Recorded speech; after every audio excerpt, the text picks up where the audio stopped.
सोनू और बबली का प्रेम विवाह हुआ था। सोनू काफ़ी सुंदर और आकर्षक था। वह निधि सांवले रंग की बहुत ही शांत स्वभाव की लड़की थी। यही कारण था कि वह दोनों एक दूसरे के प्रति आकर्षित हुए थे। सोनू और बबली एक ही कंपनी में काम करते थे। बबली की पूरी पढ़ाई हॉस्टल में हुई थी।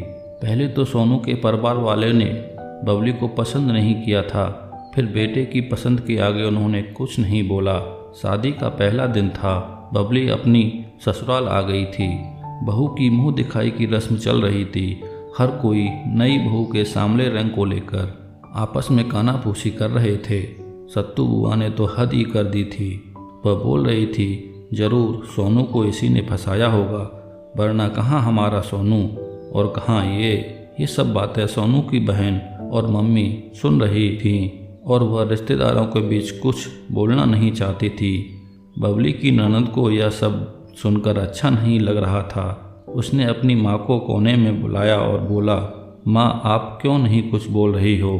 सब रिश्तेदार बबली के बारे में कुछ न कुछ बोल रहे हैं। क्या अब वह हमारे घर की नहीं है? जब मैं भी शादी करके गई थी तो मेरे परिवार वालों ने मुझे पूरा सहयोग दिया था। इस कारण मैं आज अपने ससुराल में बहुत खुश हूँ। माँ मैं भी चाहती हूँ कि आप भी बबली का पूरा सहयोग करें, और अगर आज आप बबली का साथ देंगी तो आपको बुढ़ापे में कभी सोचना नहीं पड़ेगा। बेटी की बात माँ को सही लगी। कल बहू का रसोई में पहला दिन था। बबली को गाजर का हलवा बनाना था। बबली हमेशा हॉस्टल में रही थी। उसे खाना बनाने का उतना तजुर्बा नहीं था। वह हलवा बनाने के लिए गई। तभी बबली की सास पीछे से उसके पास जाकर खड़ी हो गई और बबली को कहती है कि तुम सिर्फ कलछी चला दो, मैं हलवा बना देती हूँ, परंतु धीरे धीरे सब सीख लेना। बबली ने हाँ में से हिला दिया।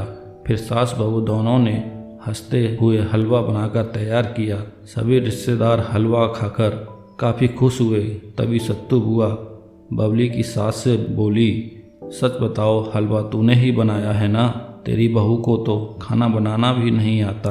कैसी लड़की ब्याह के लाई है राजीव के लिए?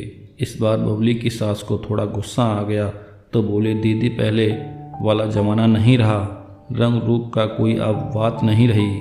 अब लड़कियों को अपने पैरों पर खड़ा होना सिखाया जाता है। पहले के ज़माने में रंग रूप देखा जाता था, परंतु अब ऐसा बिल्कुल नहीं है। लड़की को रंग रूप से ज़्यादा उसके गुण देखे जाते हैं। बबली की अभी उम्र ही क्या है, वह भी तो अभी बच्ची है। धीरे धीरे सब सिखा दूंगी। दीदी बुरा मत मानिएगा, अब बबली हमारे घर की लक्ष्मी है और मैं अपनी बहू के बारे में कुछ सुनना पसंद नहीं करूंगी। अब सत्तू बुआ का मुंह देखने लायक था। बुआ जी समझ गई थी कि यहाँ अब दाल गलने वाली नहीं है। बबली ने सासू माँ को थैंक यू बोला और कहा, आपने मेरा सपोर्ट किया, मैं इसके लिए आपको हमेशा याद रखूँगी। नई बहू की थोड़ी प्यार और दुलार की ज़रूरत होती है। अगर हम थोड़ा सा समझदारी से काम लें तो हमारा भविष्य बहुत ही अच्छा रहेगा। वह लड़की नए घर में आती है तो उसे बहुत कुछ समझाना पड़ता है। नए घर में बहुत कुछ ऐसा देखना पड़ता है जो उसके घर में नहीं होता है। तो हमारा यह फर्ज बनता है कि हम सब परिवार इतने प्यार से संभालें कि भविष्य में वह अपने फर्ज अच्छे से निभाए। आप लोगों को यह कहानी कैसी लगी हमें कमेंट में अपनी राय ज़रूर दीजिएगा, और चैनल पर नए हैं तो सब्सक्राइब ज़रूर करिएगा। धन्यवाद।